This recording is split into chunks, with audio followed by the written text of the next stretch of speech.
I want to bring up another regular guest on my show. You've heard her many times. She's one of my best friends. You may have also seen her if you've been at Steppenwolf's Theater recently. She was featured in Hundreds and Hundreds of Stars Under the Sky. Please welcome, she travels all over the country. She's one of Chicago's best comedians. Please welcome Soli Santos! Bring her up here.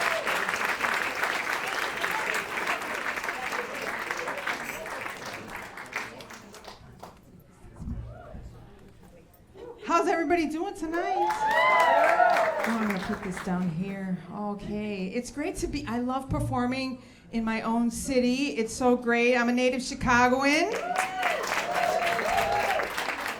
I'm also a representative of the Latina community. I'm Puerto Rican, Boricua in the house. Any Boricua? Okay, that's Puerto Rican translation, you know. And just to clarify, no, I did not grow up in Humboldt Park, just in case if any of you were automatically assuming that. I don't have a problem with Humboldt Park. It's okay. There's just too many Puerto Ricans. We all don't fit there. We all don't, okay?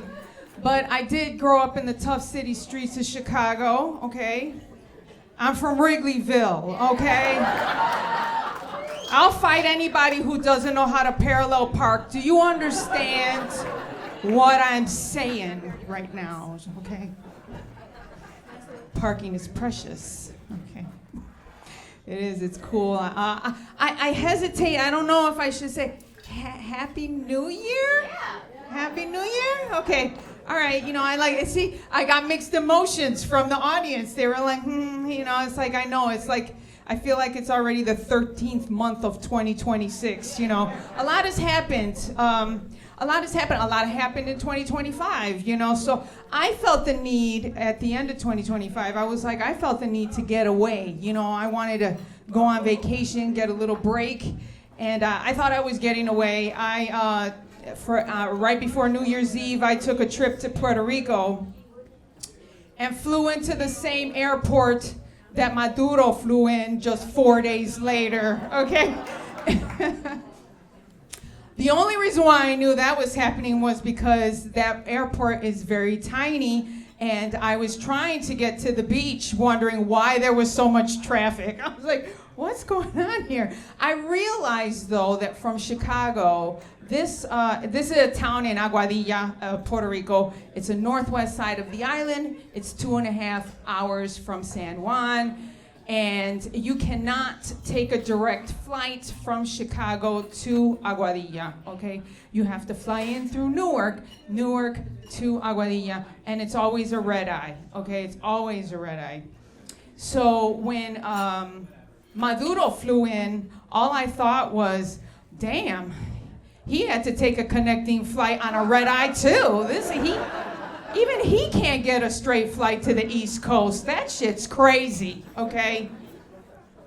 And I don't know, nobody's talking about this. Nobody is talking about this.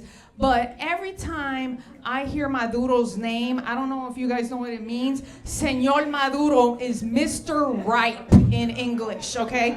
When I hear his name, all I think of is a brown, mushy banana. I'm like, what? That's such a weird name. It's so strange. It's true. How do you take a dictator seriously when you just picture mushy bananas all the time? I can't do it. It's weird. Like I said, I am Latina, you know, I am Puerto Rican. There's a lot of expectations with being Latina, you know. You know, everybody automatically assumes that, you know, all Latinas have big asses, you know. Got a lot of junk in the trunk. Got a lot of badunk-a-dunk. Well, someone went in my trunk, stole all my junk, okay? I got nothing, I was robbed. I had some in my 20s, I lost it in my 30s. I don't know where it went, but I do think a white chick took it. That's what I think. Because whenever I see a white chick with a really big ass, I'm like, that's not natural. Unless she's from Wisconsin, okay? You guys know there's a lot of dairy up there. We all know this. A lot of cheese. We know where that's going to. It's true. It's true. I saw some white chick walking down the street with a really big ass, and I thought to myself, maybe she took the junk out of my trunk. Maybe she took it. And part of me wanted to fight her for it, but then I stopped myself because I was like, I can't do that. That would be like kicking my own ass. Okay. So I let her get away with it. There was a ooh over here, like, oh, so defensive. There's nothing wrong with having curves, though. There's nothing wrong with ladies having curves. That's nice, I feel like a lot of other expectations that they put on Latinas is, everybody ought to make as soon as that we got kids. I don't have any. I'm technically behind schedule, okay? By now, I should probably have 6 kids, 3 grandchildren, and my oldest daughter and I should be pregnant right now at the exact same time. I take it by your response, you guys agree. Okay. All right, thank you very much. Well, my parents are on your side. How about that? Thank you. Thank God they're not here because they'd be cheering it on, okay? I am behind schedule. But there is a name for Latinas with no kids. We do have a name for being childless. We're called happy, okay? We're called happy.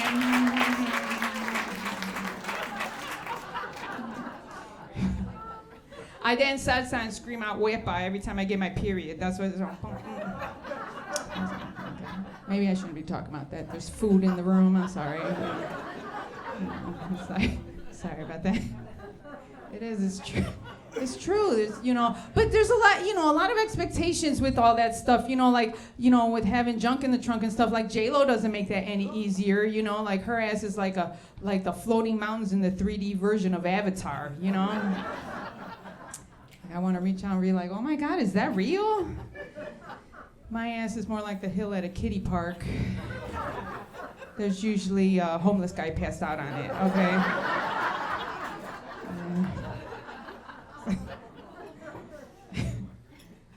That's how I met my last boyfriend.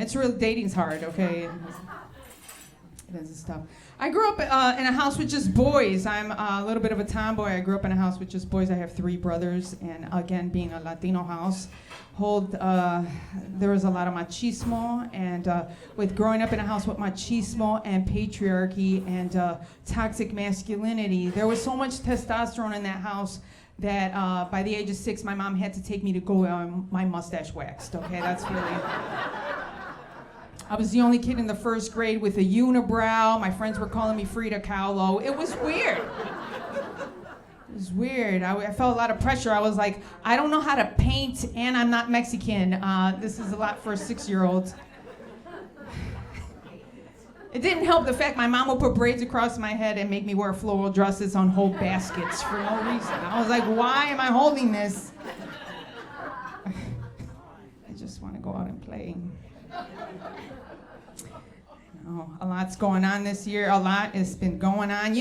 I even for a while, especially this past month, with everything that's been going on, part of me has been I'm like, man, I feel weird promoting comedy shows during all this craziness, because part of me, I just envision like if I'm standing in front of a 5-alarm fire with flyers can you come to my comedy show? Don't worry about the burning building. These are cops if you bring the fire. It's just weird, but I'm glad we're here. I'm glad we're here for such a great cause and to laugh.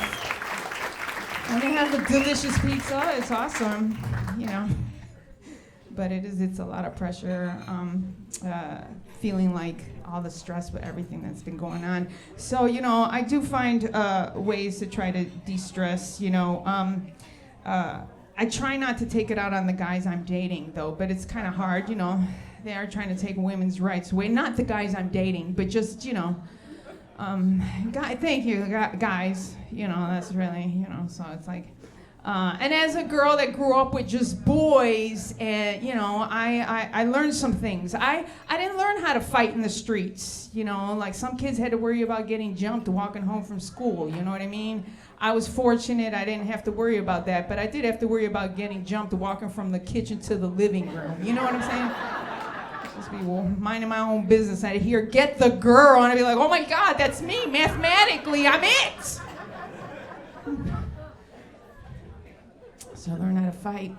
I also picked up some bad toxic masculinity behaviors. When you grow up with just boys, you just pick up some bad habits. So I am a straight woman with toxic masculinity traits, okay? And ladies, this is what I've learned dating men. While I am a woman with toxic masculinity behaviors, okay? Ladies, this is what I learned. Guys don't like toxic masculinity towards them either, okay?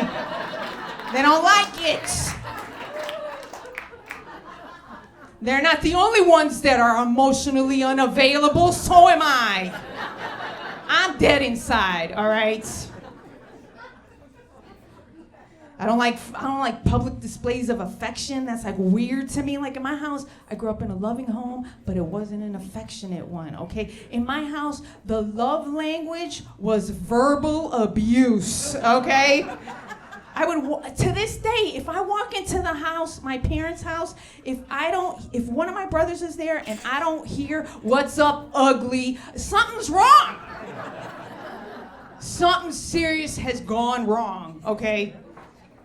So like, I'm dating guys, I don't like walking down the street like holding hands, I feel weird. I'm like, I got 2 bachelors, you got a master's degree. Why are we walking down the street like we're a couple preschoolers going out to the playground? This is weird. I feel like any guy who wants to hold my hand in public doesn't trust me. Okay? What do you think I'm gonna do? As soon as you let go of my hand, what do you think I'm gonna do? Just run in the street and get hit by a car? I'm gonna stay with you.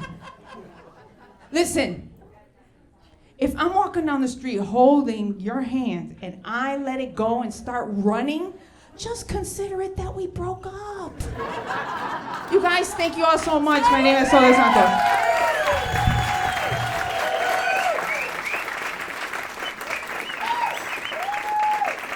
Soli Santos. Oh boy.